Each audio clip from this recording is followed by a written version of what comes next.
Bom dia, CNX, como é que vocês estão? Vocês estão bem? Domingo do Ensino, eu me chamo Vitor, sou líder do Ministério de Ensino aqui da nossa igreja e hoje vou estar aqui, comunicando, compartilhando uma palavra de Deus para a sua vida, amém? Eu gostaria de compartilhar o que está escrito lá no livro de Apocalipse, no seu capítulo de número 21. Hoje é uma manhã em que Deus preparou para ativar a sua fé. Essa manhã a gente vai falar sobre fé, mas eu preciso que o seu coração, eu preciso que a sua mente, eu preciso que o seu corpo, ele esteja conectado com essa palavra.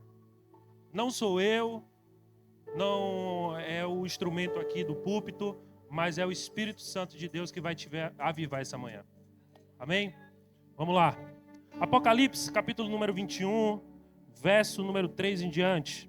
Está escrito assim: E ouvi uma grande voz do céu que dizia: Eis aqui o tabernáculo de Deus com os homens, pois com ele habitará, e eles serão o seu povo. E o mesmo Deus estará com eles, e será o seu Deus. E Deus limpará dos teus olhos todas as lágrimas. E não haverá mais morte, nem pranto, nem clamor, nem dor, porque as primeiras coisas são passadas. E o que estava sentado sobre o trono disse: Eis que faço todas as coisas novas. O livro de Apocalipse é o livro que Deus revela a João na ilha de Patmos. Livro esse que, para nós, para a igreja, algumas pessoas têm algum medo, algum receio de ler. Mas essa manhã eu quero te dizer que o livro de Apocalipse foi nos dado para gerar fé e convicção para nossas vidas. O livro de Apocalipse, ele tem 22 capítulos, 404 versículos e 12 mil palavras. Mas tudo isso são informações sistemáticas para aprendizado. Mas o centro da mensagem de Apocalipse é Jesus Cristo e que ele voltará. Todas essas coisas que é dita no livro de Apocalipse são informações para que eu e você tenhamos convicção que existe um reino celestial preparado para mim e para você. João, na ilha de Patmos, ele viveu um processo em que ele estava preso, estava esquecido, mas ele teve fé e convicção de acreditar quem estava revelando aquela mensagem para ele. E nós precisamos hoje, igreja, nós precisamos hoje, CNX, acreditar que existe um Deus que nos revela as mensagens. E que essa mensagem ela está na Bíblia, que essa mensagem está na sua palavra. E que eu e você precisamos acreditar no que a palavra diz que nós somos. E o ponto 1 dessa mensagem, ele fala sobre a fé, que fala em meio, mesmo com lágrimas. A fé que fala em meio às lágrimas. Na nossa caminhada cristã, eu sei que passamos por lutas, passamos por dificuldades, passamos por problemas. Mas existe uma fé e a fé, ela tem uma voz, você sabia disso? A fé, ela tem uma voz e quem é essa voz? Quem é essa voz? Fica a pergunta, mas eu vou te responder, essa voz é a sua. Essa voz é a sua. Lá em Coríntios, Paulo fala: acreditei, criei, portanto, falei. A fé, ela é movida no momento que você declara a palavra. No momento que você abre a sua boca e declara aquilo que o Senhor diz que você é. Aquilo que o Senhor diz que você tem que ser. Sabe? Tem pessoas hoje dentro da nossa sociedade, nesse mundo, que vivem paralisadas porque tem medo de falar, de expressar aquilo que a Bíblia diz que elas são. Sabe? A gente tem que entender que a fé, ela é movida através de um movimento. Deixa eu te falar, os céus, eles têm movimento. Os céus, eles se movimentam, ele não está parado. Ele não está parado. E nós precisamos nos movimentar em fé, em falar. Mas para não ficar somente naquilo que eu estou externando para vocês, eu vou te dar 3 exemplos bíblicos que vai gerar essa fé em você. O primeiro exemplo está lá em Gênesis capítulo 22, em que Abraão, ele recebe uma mensagem de Deus dizendo: eu quero teu filho. Eu quero aquilo que eu te dei como promessa. Eu quero aquilo que eu te dei como primogênito, seu único filho. E naquele momento, Abraão, ele entende que o mesmo Deus que tinha provido a ele aquele filho, seria o Deus que possivelmente tomasse o filho dele e poderia ressuscitar. Mas Abraão, ele falou, e eu vou te mostrar quando. A Bíblia diz que Abraão ele começa a andar 3 dias até o Monte Moriá. E chegando no 3º dia, ele para próximo ao Monte Moriá, ele estava com seus servos e seus camelos, e ele fala assim, ó, eu vou com o menino fazer o sacrifício, mas eu vou voltar para vocês. E voltaremos para vocês. Ele não usa o vou voltar no singular, ele usa voltaremos para vocês. Ou seja, Abraão estava ali indo sacrificar, mas ele acreditava que ele ia voltar com o menino. Ele tinha fé suficiente de acreditar, olha, eu estou indo sacrificar meu único filho, eu estou indo sacrificar a única pessoa que eu tenho de importante na minha vida, que Deus deu na minha velhice. Mas eu creio que Deus é capaz de ressuscitá-lo, que Deus é capaz de levantar uma provisão em meio às dificuldades. E o que eu quero te dizer essa manhã, querido, talvez hoje você esteja sacrificando o último momento da sua vida, você esteja sacrificando o último suspiro, o último. Mas Deus é galardoador de te recompensar se você declarar a fé. Talvez hoje você esteja passando por um processo que você não vê esperança, que você não vê. Comece a declarar a palavra. Comece a dizer que Deus ele vai restaurar aquilo que está perdido. Comece a dizer que Deus ele vai derramar sobre a sua vida aquilo que talvez para você foi perdido. Vamos se movimentar, igreja. E o segundo exemplo que eu queria trazer para vocês está lá em Mateus capítulo 8, que conta a história de um centurião. O centurião, ele em determinado momento, ele encontra Jesus. E nesse encontro com Jesus, ele vai dizer assim, Jesus, deixa eu te falar uma coisa. Meu servo, ele está muito doente e está impossibilitado de andar. E Jesus, por ser Jesus e por ser Deus, 100% homem, ele diz assim, olha, não se preocupe que eu vou lá agora trazer cura para ele, eu vou lá agora curar ele. Mas o centurião diz a Jesus assim, olha, não precisa você ir não, porque eu creio que você é o Messias, eu creio que você é o Cristo, basta uma palavra sua, e ele será curado. E Jesus declara que Israel não viu homem de tamanha fé. Mas quando eu leio essa mensagem, quando eu leio essa passagem, eu me lembrei que está escrito lá em Josué, capítulo 6, versículo 2, que diz assim, Josué estava indo lá conquistar a terra de Jericó, as muralhas de Jericó. Antes dele ir, Deus fala assim, olha, pode ir porque eu já te dei a terra. Antes dele circular as muralhas, Deus já disse, olha, você pode ir, Josué, porque eu já te dei. Sabe o que eu quero te dizer essa manhã? O Senhor não precisa dizer mais o que você precisa fazer. O Senhor já te deu na cruz que você pode todas as coisas naquele que te fortalece. Que você pode todas as coisas naquele que te levantou, naquele que te separou, naquele que te ungiu, naquele que te chamou de filho, Jesus Cristo. Você pode todas as coisas. Não existe condenação para aqueles que estão em Cristo Jesus. Não existe mentira, não existe potestade, não existe demônios, não existe nada e nenhum poder, nem o que há de vir maior do que o sacrifício de Jesus para a sua vida. Nada. E o terceiro exemplo está lá em Marcos capítulo 5, que conta a história da filha de Jairo. Não é nosso pastor Jairo não, né? Não tem filha, tem filho. A história da filha de Jairo. E no capítulo 5 começa o título do capítulo assim, a cura da filha de Jairo. Antes desse título tem lá a cura do endemoniado gadareno, mas eu não vou falar muito sobre isso não, deixa para uma próxima ministração.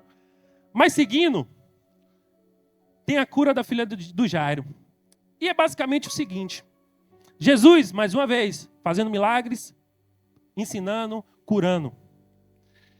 E chega um homem chamado Jairo e diz assim, olha, mestre, minha filha está muito doente e eu preciso que o senhor me ajude, que o senhor vá na minha casa, traga cura para minha filha. E Jesus diz, vamos lá. Eu acho engraçado que Jesus é aquele cara que está sempre pronto para ajudar, né? E nós somos pequenos cristos, nós somos imitadores de Cristo, nós precisamos estar sempre prontos para ajudar as pessoas. A gente faz igreja aqui, gente, não é para nós que somos cristãos aqui dentro. A gente faz igreja para pessoas que cheguem aqui e sejam alcançadas por Jesus. A gente faz igrejas para alcançar essas vidas. Fecha parênteses. E Jesus, ele está ali disposto, ele vai. Só que no caminhar de Jesus, existe uma multidão que começa a oprimir ele, começa a ficar muito perto dele. E Jesus está ali caminhando, as pessoas, Jesus. Existe uma mulher nesse processo até a cura da filha de Jairo. A mulher com hemorragia. Existe uma mulher que ela estava sangrando por anos. Ela tentou na medicina, na ciência, não conseguiu a cura. Ela tentou no oráculo, não conseguiu. Tentou através de magos, feiticeiros e não conseguiu alcançar a sua cura. Mas quando ela ouviu falar que existia um homem nazareno que iria passar por ali, ela declarou: se apenas eu tocar, eu serei curada. E eu quero te dizer uma coisa essa manhã, CNX. Talvez você esteja passando hoje por alguns processos na sua vida, na sua caminhada cristã. Mas você tem que ter fé que nesse processo que você está passando, você vai ser agente de milagres para pessoas. Existem pessoas que vão passar pelo caminho que você está passando e você talvez esteja desmotivado, triste, mas existem pessoas que vai ser tocada por você, que você vai tocar e vai alcançar cura para a vida delas. E como é que você tem embasamento bíblico sobre isso? Lá em Timóteo diz: ativa o dom que há em você a partir do momento que eu impor as mãos sobre você, Timóteo. Então, o toque, ele tem o poder de ativar dons, de ativar coisas na vida de pessoas. Independente das circunstâncias que eu e você está passando, nós precisamos entender que a nossa caminhada cristã, nós estamos caminhando para um alvo, estamos caminhando por um objetivo, mas na nossa caminhada precisamos tocar pessoas, precisamos sarar pessoas, precisamos curar pessoas, precisamos amar pessoas. Sabe? Não adianta nada você ficar buscando o final que é o que? A cura. O Jairo, ele queria a cura. O Jairo, ele queria a restauração da vida da filha dele. E é lícito. É lícito você querer viver o melhor dessa terra.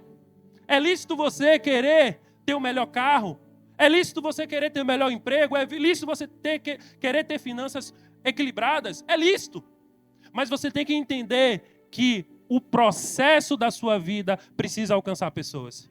O processo da nossa vida, na nossa caminhada de cristã, de fé, precisa alcançar pessoas. Nada adianta a gente vencer nessa vida e não ter pessoas para abençoar. De nada adianta eu e você viver nessa terra e não abençoar pessoas. De nada adianta. A Bíblia diz que a fé sem obras é... Do que adianta você ter um carro e não poder dar uma carona ao irmão? Do que adianta você ter uma vida financeira equilibrada e não poder ofertar para os jovens do school que estão aí querendo ir para o acampamento? Do que adianta?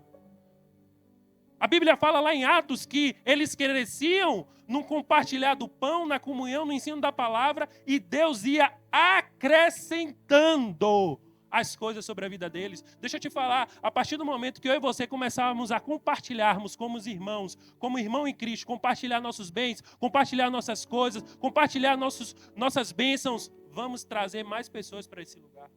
Vamos alcançar mais pessoas. O evangelho não é um evangelho egocêntrico, mas é cristocêntrico. O evangelho não é egocêntrico, mas é cristocêntrico. Por que Cristo tem que ser no centro? Porque Cristo é o modelo perfeito de caminhada cristã. E, finalizando essa parte, Jesus chega na casa de Jairo. E chegando na casa de Jairo, Jesus, quando ele sai de lá, quando Jairo chama ele só leva 3 discípulos. Pedro, Tiago e João. E ele chegando lá na casa de Jairo, ele chega e fala assim: olha, fiquem tranquilos, fiquem de boa. A menina só está dormindo. Jesus declara a palavra. Só que as pessoas que estavam lá começaram a rir dele. Começaram a rir de Jesus. As mesmas pessoas que viram Jesus curar, as mesmas pessoas que viram Jesus fazer prodígios e maravilhas, começaram a rir. Deixa eu te falar algo. Talvez hoje você, ou talvez você declarou algo na sua vida que para hoje seu contexto de vida seja impossível. E talvez alguém na sua casa riu de você que você não seria capaz de alcançar. Talvez você determinou essa semana que ia estudar para concurso público. Talvez você determinou que vai passar na medicina, vai fazer advocacia, vai fazer engenharia, qualquer outro curso. E dentro do seu contexto social isso não é possível. As pessoas estão rindo de você. Só que Jesus, ele tomou uma atitude. Você precisa entender que na nossa vida existem frequências de pessoas que nós precisamos andar. Não é fazer acepção de pessoas, mas andar com as pessoas que andam com Jesus. Andar com as pessoas certas vai te levar a alcançar lugares certos. Andar com as pessoas certas vai te fazer alcançar lugares que você tem que alcançar por intermédio da palavra. E Jesus, ele está com 3 discípulos que naquele momento eram os discípulos certos para estar com ele, para vivenciar o milagre. E ele manda todo mundo da casa sair e só fica os discípulos, Jesus, a mãe e o pai da menina. O milagre só vai acontecer na minha e na sua vida quando as pessoas certas estiverem com a gente no lugar que tem que estar. O milagre só vai acontecer na sua vida quando as pessoas certas estiverem no lugar do milagre. Não adianta nada a gente querer caminhar com todos que não estão conectados com a gente. Não adianta nada a gente caminhar com todo mundo. Quem anda com todo mundo anda com ninguém. Você é a média das 3 pessoas que você caminha. Se você começa a andar com pessoas que creem nesse evangelho, que acreditam nessa palavra, são pessoas dizimistas, são pessoas fiéis à igreja local, são fiéis aos pastores, você vai ser fiel também. Agora, se você começa a compartilhar com pessoas que desacreditam, desvalidam a visão da nossa igreja local, desvalidam nossos pastores, desvalidam aquilo que a gente acredita como igreja, vamos ser a média das pessoas que estamos andando. Sabe? O milagre aconteceu. Mas o milagre, ele precisou de um terreno fértil para acontecer. Jesus era Deus, ele poderia fazer. Ele poderia fazer, mas teve uma cidade que Jesus, como Deus, não pôde fazer porque as pessoas não receberam ele. Porque as pessoas não aceitaram ele. Porque as pessoas não acreditaram nele. Sabe? Você precisa entender, querido, que Jesus, ele está aqui e já está tudo feito, está tudo consumado na nossa vida. Mas Jesus, para ele fazer um milagre na sua vida, você tem que estar na frequência correta. Não adianta nada eu e você viver uma vida à la vontade, achando que nós guiamos a nossa vida e estamos desconectados com a palavra. Estamos desconectados com a videira. Do que adianta? Do que adianta a gente viver da forma que a gente acha que tem que ser vivida? Vocês estão muito quietinhos. Eu sei que o sermão está pesado, mas está curando, viu? Vamos lá. Pediram palavra, a gente está trazendo palavra. Vamos lá, né? Vamos para cima. Deixa eu olhar a palavra aqui. Vamos para cima. E no ponto 2, a gente vai falar um pouco agora. Vocês entenderam que a fé ela precisa ser declarada, né? Vocês entenderam que a fé ela precisa ser dita. Vocês entenderam que para a cura acontecer e o milagre acontecer na nossa vida, nós precisamos estar com a frequência e com as pessoas certas. E vocês entenderam que na nossa caminhada cristã, o nosso papel nessa caminhada é alcançar pessoas, amém? São as 3 chaves que eu quero te dar no ponto 1. Ponto 2, a fé que espera com os olhos na promessa. A fé que espera com os olhos na promessa. Na Bíblia vai dizer, lá em Marcos capítulo 10, vai contar uma história desse cara aqui. Rapaz, eu estava lendo a história desse cara, eu estava assim, rapaz, velho, que cara. Eu vou contar melhor para vocês vão entender. Capítulo 10 de Marcos vai contar a história de um homem chamado Bartimeu, cego de nascença, filho de Timeu. E esse homem, ele estava em um caminho, sentado, pedindo esmolas, pedinte, né? Pessoas pedindo ali uma questão financeira. E a Bíblia diz que Jesus iria passar por aquele caminho. Vocês vão pular da cadeira depois que eu falar isso. Eu vou dar uma chave para vocês que vai mudar a história de vocês e a vida de vocês. Quando Deus me deu essa chave, fez todo sentido de tudo que vivemos como evangelho. A Bíblia diz que ele estava sentado. Sentado. E o que acontece? Ele ouviu falar de Jesus. Ele ouviu falar de Jesus. E nesse ouvir falar de Jesus, eu ouvi falar desse cara. Mas eu já ouvi falar de outros também.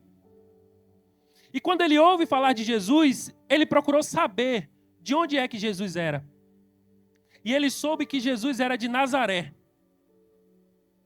E o que tem a ver ouvir falar de Jesus e saber que Jesus é de Nazaré?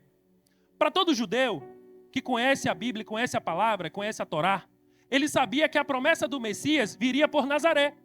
Que o Messias viria por Nazaré. Então, quando Bartimeu, ele ouve falar de Jesus, que era o Cristo, que estava ali naquele contexto para curar pessoas, ele não enxergou Jesus somente como um profeta, mas ele enxergou Jesus como o Messias. O que eu quero te dizer essa manhã é que nada adianta você ouvir pessoas na internet, de nada adianta você ouvir pessoas aí fora, você precisa entender se essa pessoa realmente é de Deus. Se realmente essa pessoa vem do Senhor, se realmente essa palavra que ela está pregando, aquilo que ela está ensinando, tem embasamento na palavra. A palavra de Deus é a palavra que nós devemos consultar. Bartimeu, ele era cego, estava ali, pobre, mas ele tinha conhecimento da palavra e das Escrituras para discernir aquilo que era de Deus e aquilo que não era. Sabe, nada adianta, querido, eu e você viver uma vida achando que tudo que a gente ouve, tudo que a gente vê na internet, vem de Deus. Discursos contaminados, cuidado. Discursos contaminados, cuidado. Tudo aquilo que é contaminado tem o poder de mudar a atmosfera da nossa vida. Tudo aquilo que vem com um discurso, com algo por trás, tem o poder de mudar, muitas das vezes, a história da sua vida. Muitas vezes a gente chega na internet, e eu vou rasgar o verbo agora. A gente chega na internet e ouve que o dízimo era da antiga aliança. Deixa eu te falar uma coisa, querido. Deixa eu te falar uma coisa. Na antiga aliança não tinha só dízimo, não. Tinha outros tipos de ofertas. A gente vê outros tipos de ofertas. Mas se eu e você estamos em uma aliança superior, temos que dar, inclusive, mais. Sabe? A gente não pode viver na mesmice achando que tudo que as pessoas ensinam aí fora é verdade da palavra. A gente tem que parar de ser menino e começar a enxergar a verdadeira revelação do Evangelho, que é poder de Deus. Sabe? A gente não pode ficar, gente, vivendo da forma que a gente acha que tem que ser vivido. Aí ouve porque dízimo não é da nossa aliança, não. Porque isso aqui eu não concordo. Porque isso aqui eu acho que não deve ser assim. E aí começa a virar o quê? A igreja começa a virar o quê? Clube. Igreja não é clube. Igreja não é clube. Igreja não é clube, querido. Igreja é lugar de transformação. Se você chegou aqui e não tiver sua vida transformada, se você chegou aqui e não tiver sua história transformada, isso aqui não é igreja. Transformação de caráter, de comportamento, de visão de Deus. A Bíblia fala, sujeite-se uns aos outros. Por que você não quer sujeitar o seu líder de GC? Por que você não quer sujeitar o seu pastoreio? Porque quando o seu pastor fala que você precisa estar na igreja para congregar, você diz que não vai, mas na hora que você quiser. E aí? A Bíblia fala, sujeite-se uns aos outros. Eu me sujeito ao meu pastoreio. Eu me sujeito aos meus liderados. Sabe por quê? Eu não sou maior do que o meu líder. E eu não sou nunca maior do que o meu pastor. Somos iguais na igreja. Somos iguais na igreja. Existe um sarrafo e quem é o cabeça é Cristo. Cristo no centro.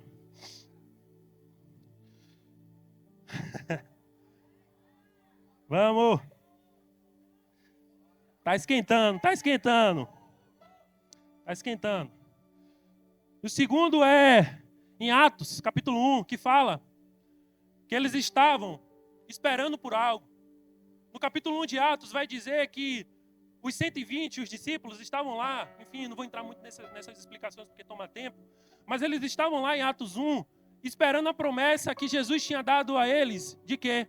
Desculpa, em Atos 2. Em Atos 1, Jesus tinha dado uma promessa a eles, que era para eles esperarem em Jerusalém, para que do alto pudessem ser revestidos. E em Atos 2, eles estão lá reunidos em unidade, esperando a promessa. Sabe, nós estamos aqui no ano da expansão da nossa igreja. E eu vou falar algo assim que dói no meu coração, sabe? Dói muito no meu coração. Ver essa obra aqui atrás parada, pastor Jário. Toda vez que eu desço ali e eu vejo aquela obra parada, eu digo assim, a gente não podia ser mais unido? A gente não podia ser mais igreja? A gente não podia ser mais corpo de Cristo? Sabe? A unidade, ela não exclui as diferenças. Pega essa chave. Eu sou diferente dela. Eu sou diferente do pastor Eliandro, do pastor Denise, da pastora Jana, do pastor Jário, de Anne, de Moisés. Somos diferentes.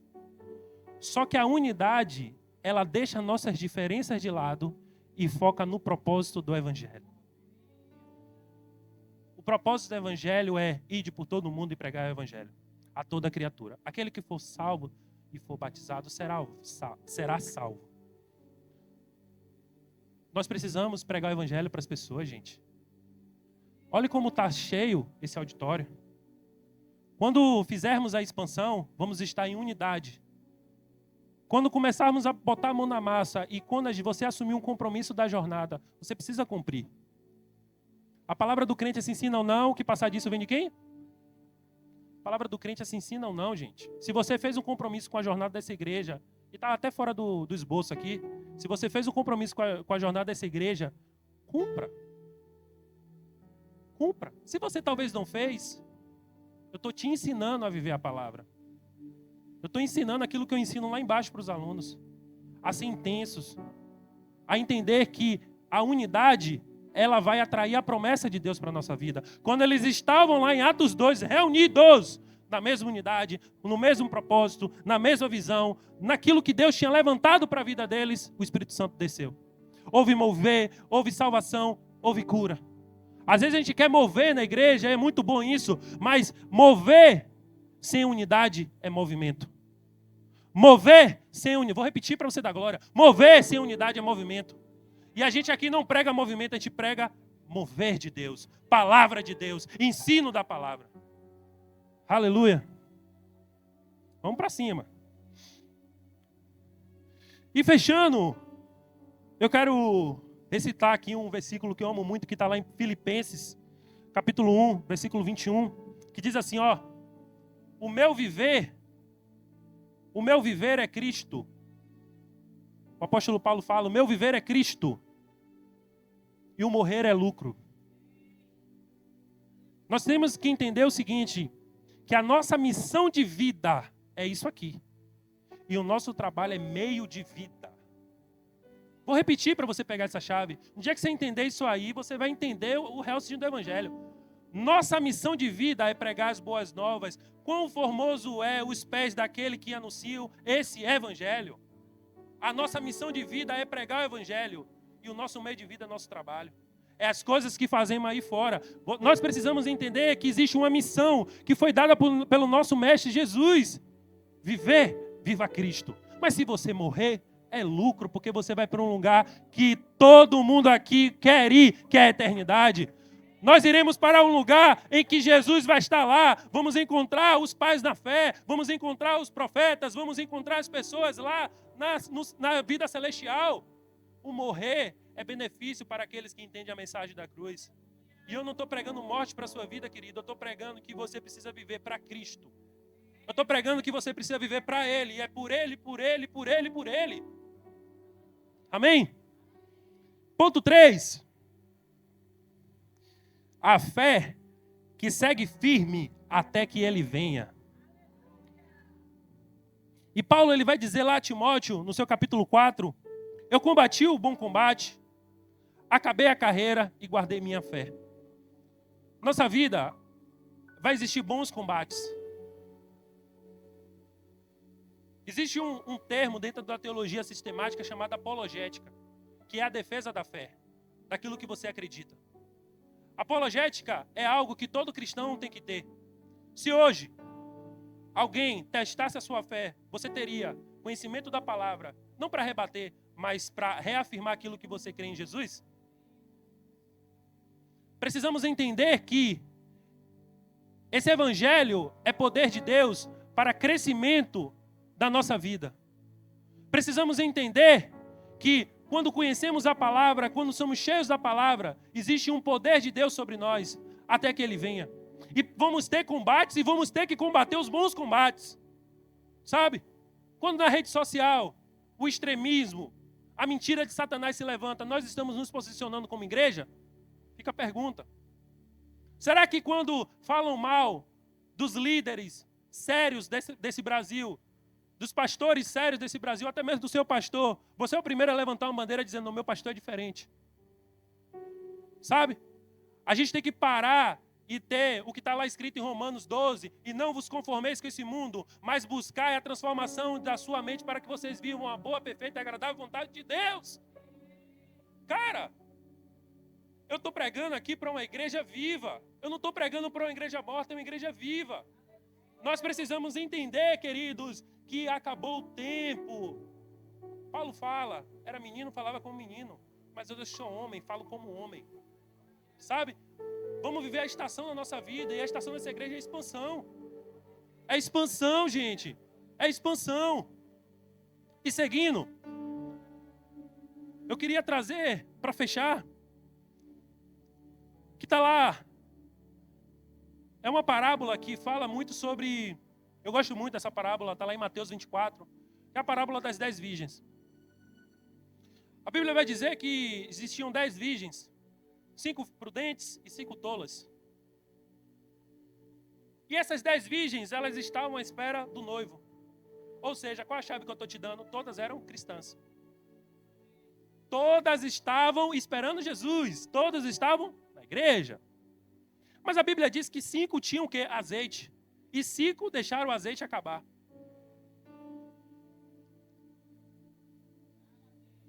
Será que o azeite na sua vida hoje está cheio, transbordando? Ou você deixou acabar? Será que aquilo que você acredita como fé está transbordando ou você deixou acabar? Aquele que tem ouvidos, ouça o que o Espírito diz às igrejas. Existe um azeite, existe algo da parte de Deus para mim e para a sua vida que nós precisamos preencher todos os dias, através da leitura e da revelação da palavra. Se eu e você é negligente de não ler as Escrituras e não mergulhar nas Escrituras, possivelmente o nível do nosso azeite vai estar baixo. E a gente não sabe a hora que o noivo vai voltar. Sabe? Eu quero te dar uma palavra essa manhã. Viva esse evangelho como se fosse a última coisa da sua vida. Viva essa palavra como se fosse a última coisa que você faria na sua vida. Nós não podemos mais perder a oportunidade de sermos intensos na igreja, de servirmos na igreja. Sabe, pastor Jário, eu espero o dia que a gente vai lançar aqui as turmas do ensino e a gente vai ter um grande problema que as vagas vão acabar em minutos. Sabe por quê? Porque aí a igreja começou a entender a importância do ensino da palavra. Não desvalidando o que você pode ver lá fora, mas aqui dentro tem pão e peixe. Aqui dentro tem pão e peixe. Sabe? Vamos começar a validar quem está aqui dentro. Sabe? O nosso pastor Jário, quanto que ele tem se dedicado. Fica aqui na igreja, serve pessoas. Ele e a família dele. Quanto tem se dedicado? E quantas vezes nós somos egoístas? Quantas vezes? Se coloca de pé, pastor. Pastora, também se coloca de pé. Vira para lá, pastor.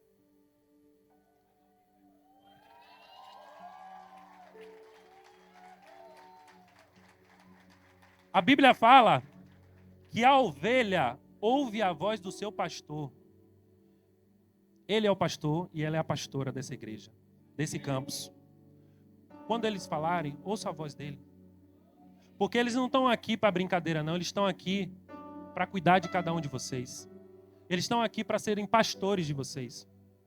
Então vamos parar de ser meninos na fé e ser adultos. Entender que vamos dar honra ao pastoreio. Vamos dar honra aos nossos pastores. Vamos honrar os nossos líderes. Nosso pastor a Denise, que é a pastora do Uno. Pastor Eliandro. Vamos honrar. Sabe? Vamos honrar. Pode sentar, pastor. Vamos honrar. Pastor é agoniado, pô. Já está querendo... Ele pensou que eu ia botar a mão nele, aí ele ia para a glória. A pessoa? Deixa para uma próxima, pastor.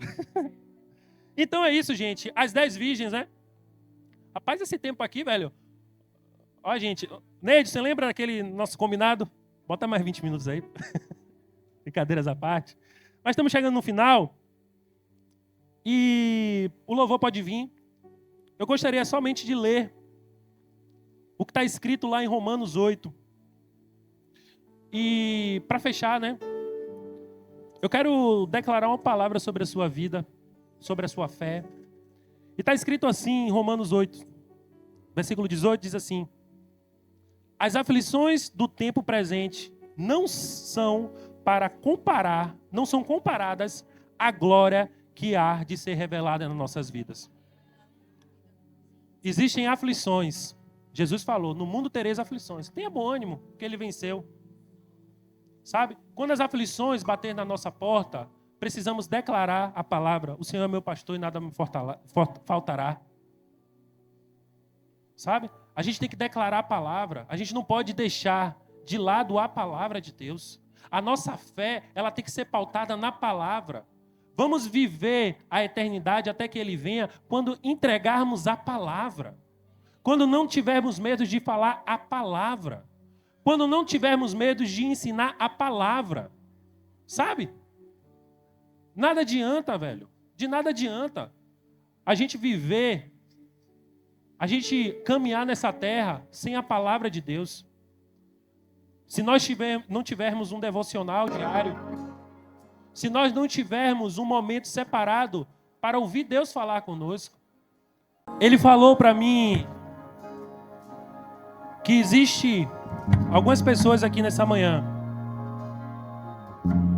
que estão há alguns anos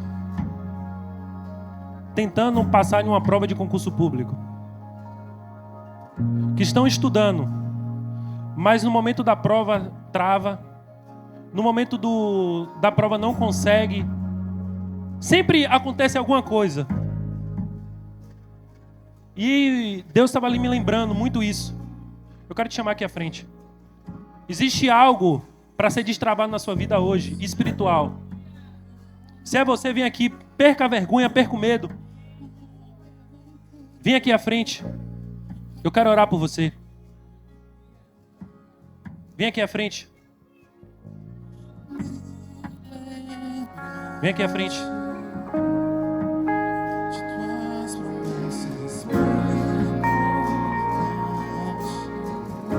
Existe um dom espiritual que é o dom de conhecimento e sabedoria.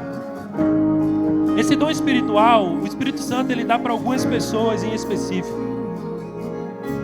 Só que esse dom não é para você fazer uma prova. O Espírito Santo não vai te lembrar, porque você precisa fazer sua parte, que é estudar. Mas esse dom é para você entender o processo da caminhada e ter fé e acreditar no final. Eu vou impor as mãos sobre vocês e deixe esse dom se manifestar dentro de vocês. Não tenham medo. Deixe esse dom se manifestar dentro de vocês e tenham fé. E vocês vão contar esse testemunho nessa igreja. Porque não é Vitor que está profetizando sobre a vida de vocês. É Deus que quis marcar um encontro para renovar a fé de vocês. Pai, eu declaro sobre a vida deles, Pai, um conhecimento espiritual, Pai. Eu declaro sobre a vida deles, Pai, unção de Deus sobre a vida deles, Pai. Que eles venham ser cheios de Ti, que eles venham ser cheios da Tua palavra, que eles venham ser cheios do Espírito Santo. Oh, Espírito Santo de Deus, enche de conhecimento, enche de sabedoria. Oh, Espírito Santo de Deus, derrama graça, derrama poder, derrama unção, sabedoria do alto. Espírito Santo, conhecimento da Tua palavra, destrava a fé que há dentro dela, Espírito Santo.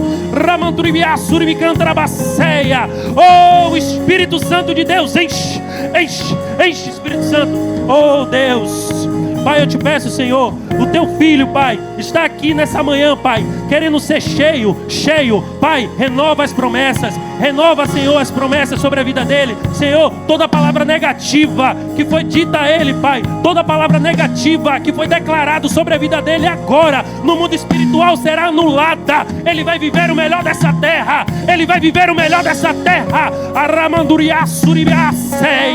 Oh, cheio, cheio, cheio, Espírito Santo. Oh, Deus, Deus, derrama sobre a Tua filha a graça, Senhor, a graça de entender que o propósito do Senhor ainda está vivo na vida dela, a graça de entender que o Senhor fez novas coisas sobre ela, Pai. Pai, eu declaro uma unção nova sobre a vida da Tua filha, que ela venha ser cheia de Ti, conhecimento, sabedoria, cheia, cheia, cheia, cheia, cheia de Deus. Oh, Espírito Santo, oh, Espírito Santo de Deus, oh, Espírito Santo, eu te peço, abre a visão, Pai. Abre a visão, Pai. Assim como o Senhor abriu a visão de Eliseu, Senhor, para enxergar Ah, Senhor, abre a visão da tua filha hoje. Ela vai voltar a sonhar, ela vai voltar a acreditar que foi o Senhor que chamou, que foi o Senhor que separou, que foi o Senhor que declarou sobre a vida dela conhecimento, unção de Deus para ter fé e viver o sobrenatural, em nome de Jesus, em nome de Jesus, em nome de Jesus, em nome de Jesus. Mas essa manhã ainda não acabou. Existem promessas que vão começar hoje. Existem promessas que vão ser iniciadas hoje. Existe um momento no céu que é a festa. Existe um momento no céu que é a festa. Eu vou contar de 1 até 3, mas se você quiser levantar a sua mão antes, fique à vontade. Eu digo 1, existem promessas para a sua vida nessa manhã. Eu digo 2, Deus fez todas as coisas novas para aqueles que o amam. Eu digo 3, quem é você que quer Jesus essa manhã? Quem é você que quer Jesus essa manhã? Quem é você que quer Jesus essa manhã? Eu vejo a tua mão, eu vejo a tua mão, eu vejo a tua mão. Quem é você? Tem mais, tem mais, tem mais, tem mais.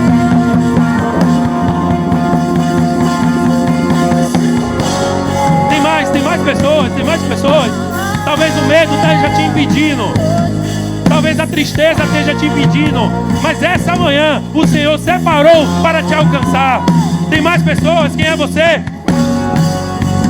Quem é você? Eu vejo a tua mão lá no fundo. Deus te abençoe.